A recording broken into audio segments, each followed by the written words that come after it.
सबसे पहले आप सभी को हाथ जोड़कर कृष्ण जन्माष्टमी की बहुत बहुत शुभकामनाएं। कृष्ण जी आपके घर में, आपके मन में और आपके हृदय एजीआर का जो मसला है उस स्थितियों को भी आगे समझकर हम चलेंगे। देखो सर, तीनों चारों जो भी स्थितियां हैं वोडाफोन आइडिया के लिए, चाहे वो बैंक से बातचीत करे, चाहे वो दोबारा से पैसे लाने की स्थितियों को करे, या फिर वो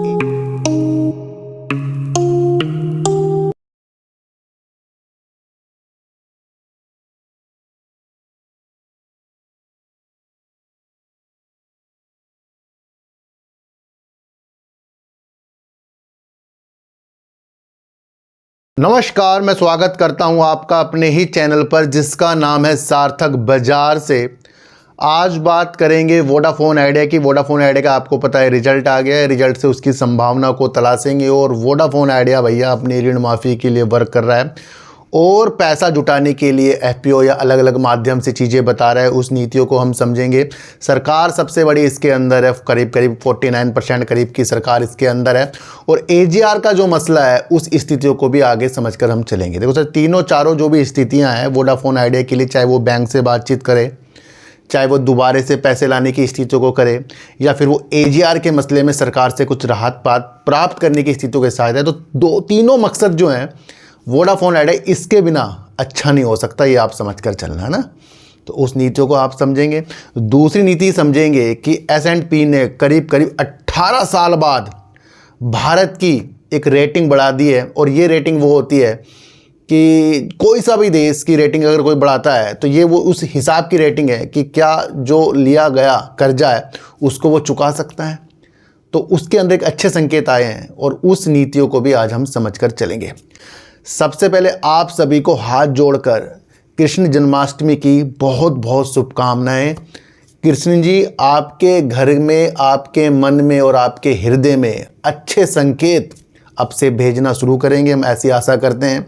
और सब स्वस्थ रहें, सब मस्त रहें, ऐसी हम आज कृष्ण जन्माष्टमी के उपलक्ष्य में ऐसी आशा करते हैं। और आप लोग मेरे से जुड़े रहें।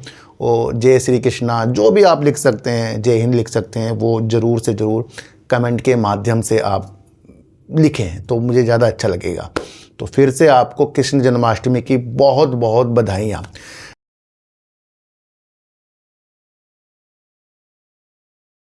देखो सर, मैं आपको एक चीज़ बता दूं, एक न्यूज़ निकल कर आ रही है जहां 18 साल बाद S&P ने भारत की रेटिंग को BBB उसके बारे में समझें तो एक चीज़ निकल कर हमारे सामने आ रही है कि S&P ने बढ़ाई भारत की रेटिंग। S&P ग्लोबल रेटिंग ने 18 साल बाद भारत की सॉवरिन रेटिंग बढ़ाकर BB की है। तो अगर इस चीज़ को हम समझें तो साख निर्धारित करने वाली यानी कि गुडविल निर्धारित करने वाली वैश्विक एजेंसी S&P ग्लोबल रेटिंग्स ने आज भारत की दीर्घकालिक सॉवरिन क्रेडिट रेटिंग न्यूनतम निवेश ग्रेड BB से एक पायदान ऊपर बढ़ाकर स्थिर नजरिए के साथ BBB कर दी है। तो ये आप समझकर चलना। रेटिंग एजेंसी ने मजबूत आर्थिक वृद्धि, राजकोषीय मजबूती और महंगाई को काबू में लाने के लिए बेहतर मौद्रिक नीतियां उपायों का हवाला देते हुए भारत की रेटिंग बढ़ाई है। BBB निवेश स्तर की रेटिंग है और इससे पता चलता है कि वह देश अपनी कर्ज देनदारी को आसानी से चुका सकता है। यह आप समझकर चलना। इस साल दूसरी बार भारत की रेटिंग बढ़ाई गई है। मई में DBRS ने भारत को BB रेटिंग दी थी। इस फैसले का स्वागत करते हुए वित्त मंत्रालय ने एक्स पर पोस्ट में कहा, S&P ने पिछली बार जनवरी 2007 में भारत को BB में अपग्रेड किया था, इसलिए ये रेटिंग अपग्रेड 18 साल के अंतराल के बाद हुआ है। रेटिंग बढ़ाया जाना सबूत है कि प्रधानमंत्री नरेंद्र मोदी के नेतृत्व में भारत की अर्थव्यवस्था सही मायने में चुस्त, सक्रिय और सुदृढ़ बनी हुई है। देखो सर, भारत की अर्थव्यवस्था जो हमारे जो देश के प्रधानमंत्री जी हैं उनके नेतृत्व में अच्छी बनी पड़ी है।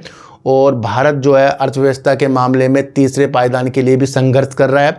और वहाँ पर आपको डोनाल्ड ट्रंप की स्थिति जो व्यापार की स्थिति के साथ देखने को शुल्क के साथ मिल रही है, उसके अंदर कुछ नाजुक जो स्थितियाँ बाजार की भी हुई है और भारत की हल्की फुल्की जो चीज़ें हुई है, लेकिन उसमें हमारे देश के प्रधानमंत्री जी ने अच्छे आश्वासन भी दिए। मैं आपको इतने से एक बात बता दूं।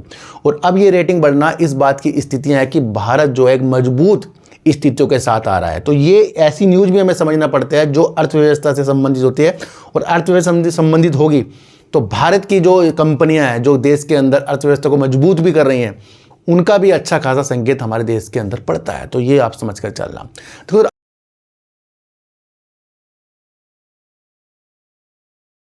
अब बात करेंगे वोडाफोन आइडिया का, और वोडाफोन आइडिया का रिजल्ट आ गया और रिजल्ट आपको पता ही है कैसा आया।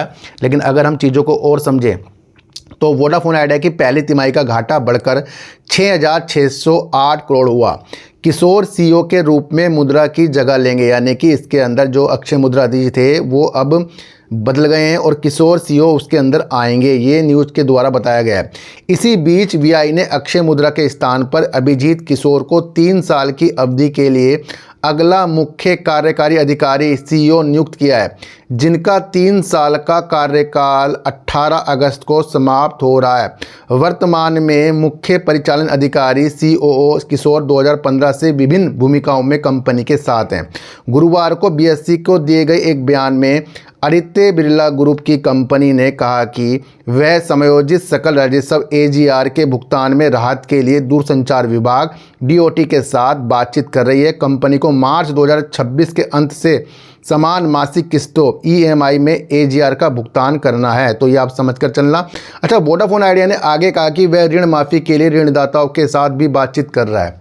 तो अगर ऐसा संभव है कि अगर वोडाफोन आइडिया ऋणदाताओं से जिन्होंने उसको ऋण दिया है उसकी माफ़ी के लिए वो बात कर रहा है, क्या ऋणदाता यानी बैंक मान जाएंगे कि नहीं भाई हम तो माफ़ कर रहे हैं? जब सरकार ही नहीं मान रही है, सरकार 49% का एजीआर की चीज़ों के साथ बैठ गई है, तो क्या ऋणदाता इस स्थितियों को मान जाएंगे? हाँ, ये हो सकता है कि आगे की स्थितियों को और ज़्यादा ऋण देने के लिए स्थिति तैयार हो सकती है, पर माफ़ी वाली स्थिति अगर वो बातचीत कर रहे हैं तो हमें तो नहीं लगता कि ये स्थितियां होंगी। फिर भी ये न्यूज़ में है तो न्यूज़ को आपको समझना है। दूरसंचार कंपनी पर बैंकों का बकाया 1,944.5 करोड़ है, जबकि नीलामी में खरीदे गए स्पेक्ट्रम के लिए अस्थगित भुगतान दायित्व जो वित्त वर्ष 44 तक 20 वर्षों में देय है और साथ ही 2031 तक चुकाए जाने वाले एजीआर बकाये का 1.99 ट्रिलियन है, तो ये आप समझ कर चलना। ग्रुप की उपरोक्त देनदारियों का निपटान करने की क्षमता, एजीआर मामले में दूरसंचार विभाग से आगे के समर्थन। देखो सर, अगर वोडाफोन आइडिया अपने एजीआर मामले में यानी आगे की जो देनदारी उसको निपटान करना है, तो वहाँ पर एजीआर मामले में दूरसंचार विभाग से आगे के समर्थन मांग रही है कि भैया इसमें भी कुछ माफ़ी हो जाए, तो ये आप समझ कर चलना। और पहले ही हमें ज्योतिराज सिंधिया जी ने जो दूरसंचार मंत्री उन्होंने कह दिया भैया ऐसी कोई माफ़ी नहीं की जाएगी, ये आप समझ कर चलना। इक्विटी और ऋण के माध्यम से धन उगाने और परिचालन से नकदी प्रवाह सर्जन पर निर्भर है, यानी कि जो भी स्थितियां अभी मैंने आपको बताई हैं, वोडाफोन आइडिया की अच्छी स्थितियां तभी होंगी जब वो एजीआर या फिर ऋण की माफ़ी या फिर अलग अलग नीतियों से वो चीज़ें कर सकता है। तो ये सारी चीज़ें हमें जो देखने को मिल रही है, भले कंपनी से बता रही है पर ये है निगेटिव। क्या इससे कोई बैंक मान जाएगा या सरकार मान जाएगी? तो उस पर निर्भर है कि आगे जाकर वोडाफोन आइडिया वर्क कैसे कर सकता है, तो ये आप समझ कर चलना। मौजूदा प्रयासों के आधार पर जो भी प्रयास वोडाफोन आइडिया ने किए हैं, ग्रुप का मानना है कि वह दूरसंचार विभाग को समर्थन प्राप्त करने, सफलतापूर्वक धन की व्यवस्था करने और परिचालन से नकदी प्रवाह उत्पन्न करने में सक्षम होगा, वीआई ने कहा। दूरसंचार कंपनी को मार्च 2026 तक एजीआर किस्त के रूप में 16,428 करोड़ रुपए और जून 2026 तक स्पेक्ट्रम के लिए अस्थगित भुगतान दायित्वों के रूप में 2,641 करोड़ रुपए का भुगतान करना है। मुद्रा ने कहा, हम पूंजीगत व्यय में निवेश जारी रख रहे हैं और 500 से 550 अरब रुपए की अपनी व्यापक पूंजीगत व्यय योजना का समर्थन करने के लिए हम ऋण वित्तीय पोषण को सुरक्षित करने के ऋणदाताओं के साथ जुड़े भी हैं, यानी कि आगे की जो इनकी योजना है अपने पूंजीगत व्यय के लिए, तो ये ऋणदाता यानी बैंकों से जुड़े हुए भी हैं, ये आप समझ कर चलना।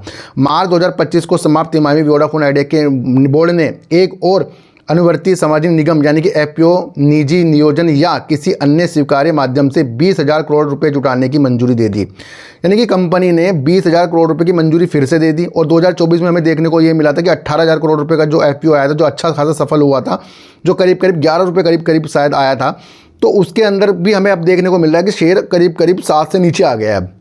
और अब ये फिर से 20,000 करोड़ की स्थितियां आ रही हैं, या तो एफपीओ के माध्यम से भी हो सकता है या अलग अलग नीतियों के माध्यम से भी हो सकता है, ये आप समझ कर चलना। जिसके बाद प्रमोटर और विक्रेता नोकिया और एरिक्सन को तरजीही शेयर जारी किए गए थे। जब ये 18,000 करोड़ रुपए की चीज़ें हुई थी तब ये एरिक्सन और इसके अंदर नोकिया इसके अंदर अपनी स्थिति को जोड़कर चले थे। वोडाफोन आइडिया के प्रमोटरों ने 4,000 करोड़ रुपये के अलावा जनवरी 2025 में तरजीही निगम के माध्यम से प्रमोटर ग्रुप पीएलसी से संबंधित संस्थाओं से करीब 1980 करोड़ रुपये जुटाए थे। पैसा काफ़ी वोडाफोन आइडिया जुटाने की सोच रहा है। 18,000 करोड़ रुपए अगर वोडाफोन आइडिया ने जुटाए हैं तो वो अपनी नेटवर्क को मजबूत और 5G की स्थिति या 4G के विस्तार के लिए किए हैं, पर इससे छोटे रिटेलर को या रिटेलर को कोई भी फायदा नहीं हुआ क्योंकि शेयर वहाँ से भी नीचे है। अब ये 20,000 करोड़ रुपये फिर से जुटाएंगे तो यहाँ एक कहानी बनेगी, माहौल बनेगा अलग सा, जैसे FPO के बाद बना था, थोड़ा सा उसमें तेज़ी थी आपको देखने को मिली थी। तो ये आप समझ कर चलना। तो ये सारी स्थितियाँ इसके धन उगाने की स्थितियों के साथ नज़र आ रही हैं। मार्च में 5G सेवाएं शुरू करने के बाद दूरसंचार कंपनी ने कहा कि वह 13 सर्किलों के 22 शहरों में हाई स्पीड डेटा सेवा प्रदान कर रही है, जबकि सितंबर 2025 तक सभी 17 सर्किलों के अन्य प्रमुख शहरों में अपने 5G विस्तार की योजना है। इस तिमाही में ग्राहकों की संख्या में कमी 5 लाख तक सीमित रही, यानी कि 5 लाख तक के इस तिमाही में कम भी हुए हैं जो ग्राहक इसके हैं, जिससे कंपनी के ग्राहकों की संख्या 19.77 करोड़ हो गई है, जिसमें 12.74 करोड़ 4G और 5G ग्राहक हैं, यानी कि ज़्यादा से ज़्यादा कंपनी के पास 12.74 करोड़ 4G हैं।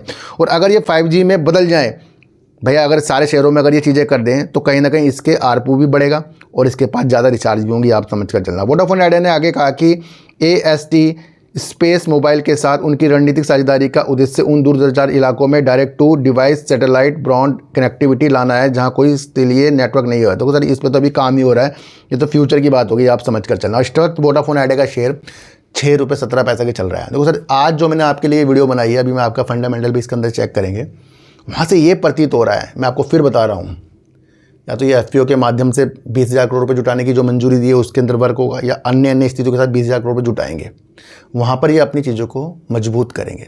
कंपनी के पास काफ़ी ज़्यादा कर्जा है, ये आप समझ कर चलना। कंपनी तीसरे नंबर की ऑपरेटर है जहाँ 5G के अंदर इसकी फ़िलहाल देरी हो रही है, बाकी दो जो हैं टॉप पर बैठे हैं। उधर BSNL भी निकल कर आ रहा है, उधर सरकार इसके अंदर 49% की हिस्सेदारी के साथ बैठी है। ये ऋणदाताओं से बातचीत कर रहे हैं कि कुछ ऋण में कमी हो जाए या कम हो जाए, तो मुझे लगता नहीं कि वो कम करेंगे। सरकार से AGR के लिए भी समर्थन मांग रहे हैं, तब जाकर ये अपनी स्थिति को अच्छा करेंगे। तो क्या है, ये चारों तरफ से कंपनी को चाहिए पैसा, तो वो आप समझ कर चलना। दूसरा अगर मैं चीज़ों को और अगर हम समझें तो कंपनी का मार्केट कैप लगभग 66,631 करोड़ का है और 6 रुपये 15 पैसे कंपनी का शेयर आ गया है। 16 रुपये 60 पैसे कंपनी का हाई और 6 रुपये 12 पैसे कंपनी का लो, और बाकी चीज़ कंपनी की निगेटिव है। जून 2024 में कंपनी ने 10,508 करोड़ की सेल कर दी थी और 6,432 करोड़ का कंपनी ने लॉस कर दिया। देखो सर, कंपनी लॉस तो कर ही रही है, काफ़ी दिनों से कर रही है, आप समझ कर चलना। उतार चढ़ाव कंपनी के प्रॉफिट एंड लॉस में होते ही रहते हैं। और अगर हम जून 2025 में कंपनी की सेल देखें तो साल दर साल कंपनी ने अपनी सेल को भी बढ़ाया है, 11,022 करोड़ की है, और कंपनी ने यहाँ अपने लॉस को बढ़ा दिया जो 6,608 करोड़ है। मेन चीज़ ये है, कंपनी की सेल जो है अच्छी खासी हो रही है, तो वो आप समझ कर चल सकते हैं। अगर हम कंपनी का रिजर्व देखें ना भैया, वो माइनस में चल रहा है, 1,41,713 करोड़ का जो है माइनस में कंपनी का रिजर्व है। उधार कंपनी में अगर हम देखें मार्च 2025 तक 2,33,229 करोड़ का है, काफ़ी ज़्यादा, ये आप समझ कर चलना। प्रमोटर ने अपनी हिस्सेदारी को जून 2025 में कम किया है जो 25.57% है। FIs ने अपनी होल्डिंग को काफ़ी कम कर लिया है जो 5.98% है, और DIs ने भी अपनी होल्डिंग को कम किया है जो 4.14% है। गवर्नमेंट कंपनी के अंदर 49.02% है, और पब्लिक भी कंपनी के अंदर से कम हुई है, 15.28% है। तो ये स्थिति आप समझ कर चलना, जहाँ वोडाफोन आइडिया फ़िलहाल नाजुक स्थितियों की तरह है, और जितनी भी चीज़ें वो करेगा तो धन उगाने के लिए जो भी चीज़ें कर रहा है या माफ़ी के लिए कर रहा है, तो वो अपनी स्थिति को मजबूत करने के लिए कर रहा है। फ़िलहाल शेयर प्राइस तो इसकी जो भी बढ़ेंगे वो न्यूज़ के द्वारा ही बढ़ सकते हैं, ये आप समझ कर चलना। तो स्थितियाँ वोडाफोन आइडिया की फ़िलहाल इस न्यूज़ से हमें कमज़ोर देखने को मिल रही है। आज की वीडियो से आपको क्या समझ में आया सर, एक बार मुझे ज़रूर बताना। तो किसी को भी खरीदने बेचने की नीतियाँ मेरे चैनल पर बिल्कुल भी नहीं है, ना कोई मेरा टेलीग्राम है, ना कोई मेरा व्हाट्सएप ग्रुप, और ना ही आज तक मैंने बनाया। तो सर सच्ची वीडियो देखिए, अच्छी वीडियो देखिए, समझ कर देखिए, चीटी को आटा दीजिए, गाय को रोटी दीजिए, और अपने बच्चों को ज़्यादा से ज़्यादा प्यार कीजिए, क्योंकि बच्चे ही आपकी मासूमियत से किस्मत पलटेंगे। तो फिर मिलेंगे आपसे नई वीडियो के साथ, जब तक के लिए नमस्कार।